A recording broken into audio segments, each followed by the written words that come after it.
नमस्कार विद्यार्थी मित्रों, आज मंगलवार दिनांक 7 दिसंबर 2021 और आज की अपनी हिंदी की तासिका में आप सबका बहुत बहुत स्वागत है। आपको याद होगा कि पिछली तासिका को यानी पिछले मंगलवार को हमने दूसरी इकाई का तीसरा पाठ पढ़ा था, भाई भाई का प्रेम। और उसके बाद उस पाठ का स्वाध्याय और शब्दार्थ मैंने आपको लिखने के लिए दिए थे। बहुत से बच्चे लिखकर तस्वीर भेजते, फ़ोटो भेजते, लेकिन 2-3 विद्यार्थी ऐसे हमारे वर्ग में कि जो अभ्यास नहीं करते, उसकी तस्वीर नहीं भेजते। आज हम अगले पाठ की शुरुआत करने जा रहे हैं। पेज नंबर 31, पाठ 4, बालिका दिवस। पढ़ो, समझो और लिखो। अब मैं आपसे एक सवाल पूछना चाहती हूँ। आपको महात्मा ज्योतिराव फुले पता है? महात्मा ज्योतिराव फुले जो एक बहुत बड़े समाज सुधारक थे। उन्होंने पुणे में लड़कियों के लिए पाठशाला खोली, पहली पाठशाला। और उनके इस कार्य में उनकी पत्नी सावित्रीबाई फुले ने उनको सहयोग किया। सावित्रीबाई फुले खुद अशिक्षित थी, क्योंकि पुराने ज़माने में लड़कियों को पढ़ने की अनुमति नहीं थी। उनके पति ज्योतिराव फुले ने उनको पहले घर पर पढ़ाया और फिर वह लड़कियों की शिक्षिका हो गई। दोनों ने मिलकर पुणे में लड़कियों के लिए पहली पाठशाला खोली।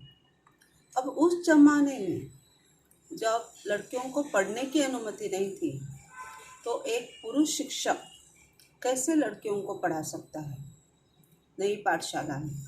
इसलिए उनकी पत्नी ने यह काम स्वीकार किया। उस कार्य में उन्हें बहुत ही मुसीबतें आई, बहुत ही कठिनाइयों का सामना करना पड़ा। फिर भी बिना डरे, बिना डगमगाए वे अपना कार्य करती रही। उनका जन्मदिन, सावित्रीबाई जी का जो जन्मदिन है 3 जनवरी, यह जन्मदिन बालिका दिवस के रूप में मनाया जाता है। अब हमारे महाराष्ट्र राज्य में कन्या शिक्षण यानी लड़कियों की शिक्षा के क्षेत्र में ये सावित्रीबाई जी फुले जो हैं, उन्होंने बहुत बड़ा कार्य किया था। अब ये जो पाठ है हमारा चौथा बालिका दिवस, इस पाठ में उसी के बारे में हमें बताया गया है और उसी के बारे में हमें जानकारी प्राप्त करनी है कि बालिका दिवस का मतलब क्या है, बालिका दिवस क्यों मनाया जाता है। ठीक है, चलो पेज नंबर 31 खोलो, पाठ 4 बालिका दिवस। अब शुरू में देखो, आपको कुछ बच्चे नज़र आ रहे हैं, उनके तस्वीरें नज़र आ रही है। हाँ, 2 लड़कियां हैं, 2 लड़के हैं और उनके साथ उनकी चाची भी है। सब बच्चे दुर्वा के घर पर खेलने के लिए एकत्रित हुए हैं। दुर्वा नामक जो लड़की है, उसके घर में खेलने के लिए सब बच्चे एकत्रित हुए हैं। वहाँ चाची जी और बड़े भैया भी हैं। दुर्वा के घर उसकी चाची है और उसके बड़े भैया। अब यह पाठ है ना बच्चों, यह संवाद के रूप में, देखो आपको दिखाई दे रहा है, एक ही पेज पर ये पाठ है, पेज नंबर 31 पर, क्योंकि पेज नंबर 32 पर अगला पाठ है ना। तो इस पाठ में कुछ बच्चों का संवाद दिया है, चाची जी का संवाद दिया है, जो संवाद हमें पढ़ना है और समझना है। शुरू में दुर्वा कहती है, हाँ, जिसके घर बच्चे खेलने के लिए गए हैं, वह दुर्वा कहती है, सृष्टि आज तो तुम बहुत बन-ठन कर आई हो। वह सृष्टि से कहती है, उसकी सहेली से, कि सृष्टि आज तो तुम बहुत बन-ठन कर आई हो। बन-ठन कर यानी सज धज कर। अभी आप लोग जब पाठशाला आते हो तो बन-ठन कर नहीं आते, नहा धोकर स्वच्छ गणवेश पहनकर आते हो। लेकिन जब आपका जन्मदिन होता है या आप किसी शादी ब्याह में जा रहे होते हैं, तो आप नए कपड़े पहनते हो, है ना। लड़कियां फिर उस कपड़े से मैचिंग जो जो मिलता है वह कर लेती है, चूड़ियाँ, हाँ, टिकली और कुछ गले का हार वगैरह वगैरह। लड़के भी नए कपड़े पहनकर, अच्छे बाल वगैरह बनाकर, हाँ, पाउडर वगैरह लगाकर तैयार होते हैं जन्मदिन के लिए या शादी ब्याह में जाने के लिए। तो इस तरह सृष्टि आज बन ठन कर दुर्वा के घर पहुंच गई थी खेलने के लिए। हाँ, तो सृष्टि कहती है, हाँ, क्योंकि आज 3 जनवरी बालिका दिवस है ना। आज की तारीख क्या है? 3 जनवरी। सही माने में आज 3 जनवरी नहीं, आज 7 दिसंबर है, लेकिन उस पाठ में 3 जनवरी क्या है? तारीख है। और 3 जनवरी यह दिन बालिका दिवस के रूप में मनाया जाता है, हाँ, लड़कियों का दिन। प्राची कहती है, अरे हाँ, कल बहन जी ने बताया था कि सावित्रीबाई फुले का जन्मदिन बालिका दिवस के रूप में मनाया जाता है।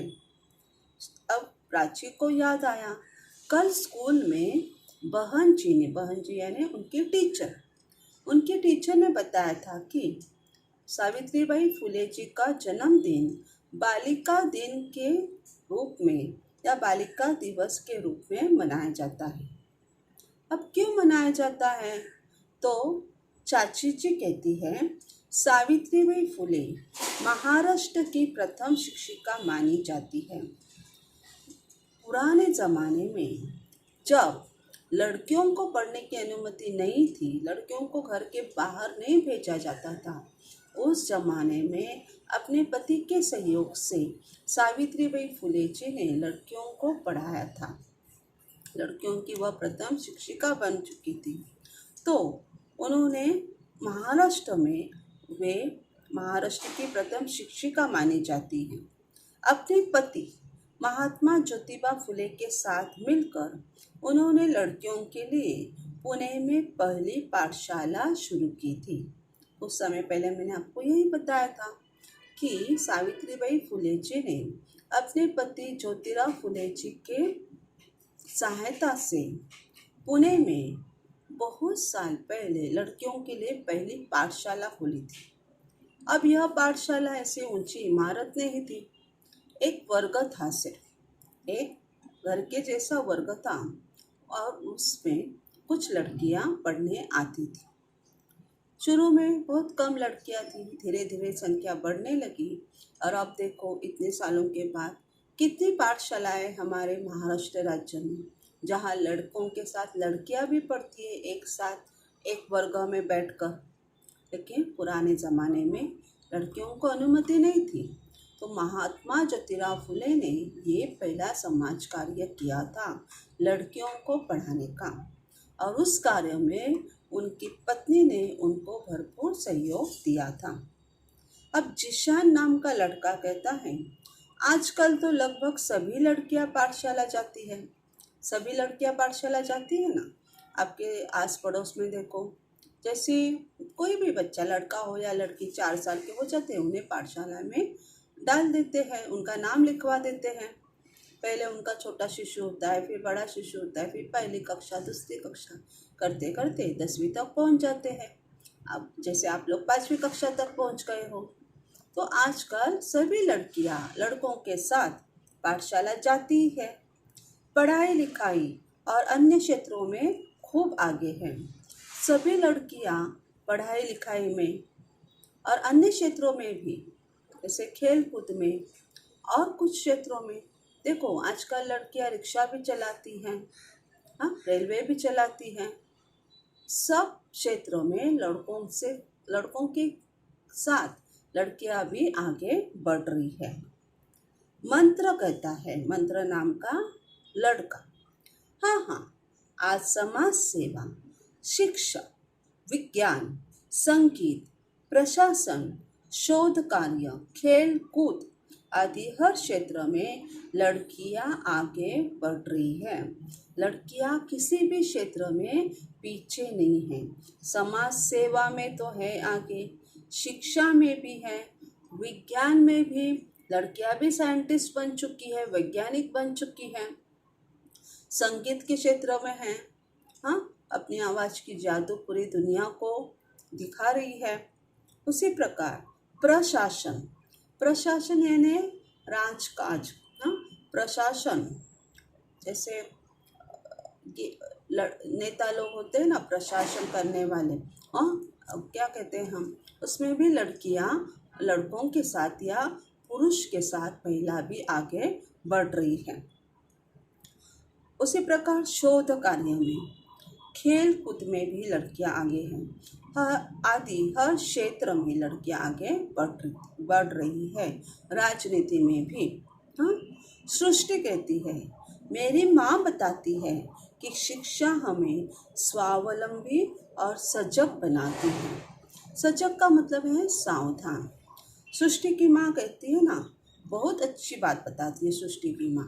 फिर शिक्षा, सुशिक्षित होना, पढ़ना लिखना हमें स्वावलंबी बनाता है। स्वावलंबी का मतलब है स्व पर, खुद पर अवलंबित होना। अगर अभी आपने अच्छी तरह से पढ़ाई लिखाई की, अच्छे गुणों से आप 10वीं कक्षा पास हुए, आगे चलकर महाविद्यालय की अच्छी पढ़ाई की, अच्छे गुण मिलाए, तो आपको अच्छी नौकरी मिलती है, हाँ, फिर आप स्वावलंबी बन जाते हो।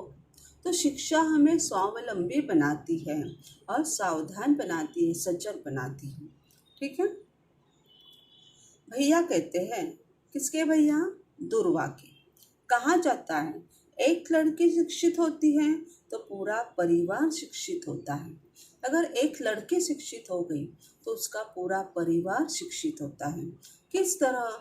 क्योंकि लड़की शादी के बाद ससुराल जाती है, हाँ, वहाँ उसे बच्चे होते हैं ससुराल में या पति के घर, तो वह घर पर हो या नौकरी करने वाली हो लड़की या माँ, वह अपने बच्चों को अच्छी शिक्षा देती है, हाँ, पूरा परिवार वह सुशिक्षित करती है। अगर एक लड़की पढ़ती है तो पूरा परिवार शिक्षित होता है। अगर वह खुद पढ़ी लिखी है माँ, तो अपने बच्चों को वह खुद पढ़ा सकती है, उनकी पढ़ाई ले सकती है। अगर बच्चे स्कूल जाते, बच्चे तो सारे स्कूल जाते ही हैं, लेकिन घर पर भी पढ़ाई करना ज़रूरी होता है। तो माँ अगर पढ़ी लिखी है तो अपने बच्चों को वह अच्छी शिक्षा घर पर भी दे सकती है। और लड़कियाँ खूब पढ़ लिख कर सिर्फ उन्होंने घर पर ही रहना, शादी के बाद कुछ काम काज न करना, यह गलत बात है।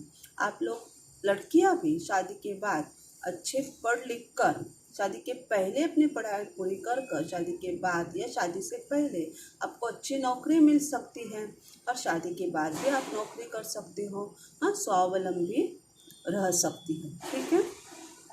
उसी प्रकार फिर प्राची कहती है, हाँ, इसलिए हम सबको खूब मन लगाकर पढ़ना चाहिए अभी से। हाँ, पहले से तो तुम पढ़ती हो मन लगाकर, पहली से तीसरी कक्षा तक तुम स्कूल में आते थे, छोटा शिशु बड़े शिशु में भी तुम स्कूल में आते थे। अभी चौथी और पांचवी का आधा वर्ष आप लोग लॉकडाउन के कारण घर पर से ही ऑनलाइन पढ़ाई कर रहे हो। तो जब अभी स्कूल खुलने वाला है अगले सप्ताह में 15 तारीख से, तो हमें क्या करना है? अच्छी पढ़ाई कर कर रोज स्कूल आकर, हाँ, शिक्षकों की बात मानकर, स्कूल में ध्यान देकर, घर का अभ्यास अच्छी तरह से पूरा कर कर हमें अच्छे गुण मिलाने हैं और हमें एक अच्छा विद्यार्थी बनना है, और हमें खूब मन लगाकर पढ़ाई करनी चाहिए। सभी बच्चे कहते हैं, वहाँ के जो एकत्रित बच्चे हैं, सभी कहते हैं कि हम खूब पढ़ेंगे और खूब बढ़ेंगे, हम खूब पढ़ेंगे, अच्छी शिक्षा लेंगे और हम आगे बढ़ते रहेंगे। नीचे कौन सा चित्र दिया है? एक महिला है जो विज्ञान में आगे बढ़ रही है, वैज्ञानिक हुई है। फिर खेल कूद में लड़की दिख रही है। उसी प्रकार और एक तीसरी जो लड़की है उसे ट्रॉफी मिली है, हाँ, वह भी किसी से पीछे नहीं। और अंतिम जो लड़की है या जो महिला है वह गीत गा रही है। संगीत के क्षेत्र में भी महिलाएं पीछे नहीं हैं।